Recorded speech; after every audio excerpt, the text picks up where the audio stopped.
Programme থেকে পড়ে যাওয়ার মতো অবস্থা। তখন আমি ময়মনসিংহের দিকে যাওয়া ধরছিলাম, এরা আরেক গাড়ি নিয়ে সামনে গিয়ে দাঁড়াইছে, হুজুর জ্যৈষ্ঠী বাড়িতেও যান নাই, আমাদের এখানে যদি না যান উপায় থাকবেন। আমি বললাম যা জীবন বাঁচে আমার যাই, কি করবো। মানুষ ভুল বুঝে আমাদেরকে, মনে করে হুজুর ওয়াদা দিয়ে আসে না, হুজুরের তো একটা জীবন আছে, কি কর। আমার বউ, আমার পরিবার, আমার বাচ্চা অসুস্থ হসপিটালে, তবুও মানুষ মানে না, মানতে চায় না। এদের চেয়ে মহিলা আরো বেশি আছে। এত করে মহিলাদের জন্য দুটো কথা বলি। মাশাআল্লাহ। মহিলাদের কথা না হলে জামালপুরের মানুষ আলেমদেরকে ভালোবাসে।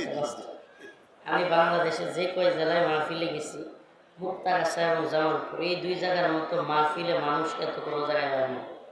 যত মাহফিল হোক মানুষ হয়, মাশাআল্লাহ। এই ভালোবাসা কিসের জন্য?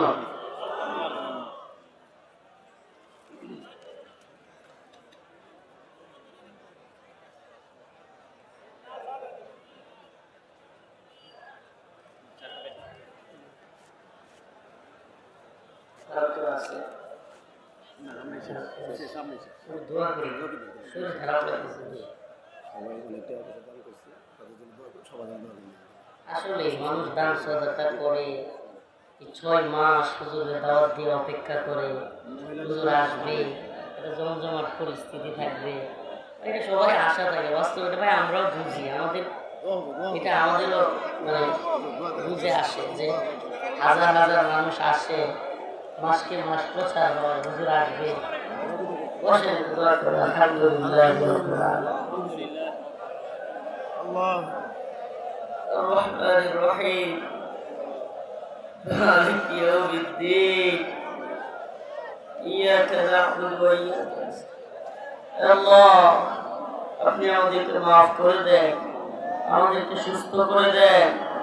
আল্লাহ হাজার হাজার মানুষ আশা করে প্রোগ্রামে আসছিল, আল্লাহ অসুস্থতার কারণে তাদেরকে আলোচনা শোনাইতে পারলাম না।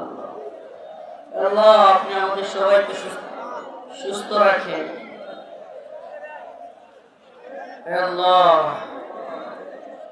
ফিলিস্তিনের মুসলমানদেরকে হেফাজত করেন।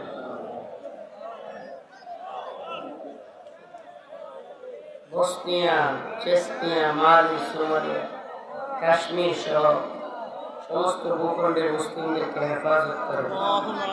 রব্বুল আলামিন আমাদের গুনাহগুলি মাফ করে দেন। আল্লাহ যারা দান করেছে, আল্লাহ এই মহিলা মাদ্রাসায় তাদের দানকে কবুল আর মঞ্জুর করে নেন। আল্লাহ আমাদেরকে সুস্থ অবস্থায় আবার একত্রিত করে দিয়ে, আল্লাহ এই টুলকি বাজার এবং জ্যৈষ্ঠী বাড়িতে আবার যেন আমি আসতে পারি এবং প্রাণ খুলে কথা শোনাইতে পারি, সেই তৌফিক দান করেন। আল্লাহ আমাদের সবাইকে মাফ করে দেন। যারা আল্লাহ কবরে শাহিদ, তাদের কবর আযাব মাফ করে দেন। আল্লাহ আমাদের যাদের বাবা নাই, মা নাই, তাদের বাবা মার কবরকে জান্নাতের বাগান বানিয়ে দেন। রব্বুল আলামিন আল্লাহ উম্মতে মুসলিমাকে আপনি হেফাজত করেন। সুবহান রাব্বিকা রাব্বিল ইজ্জাতি আম্মা ইয়াসিফুন, সালামুন আলাল মুরসালিন। মুসাফা করেন না,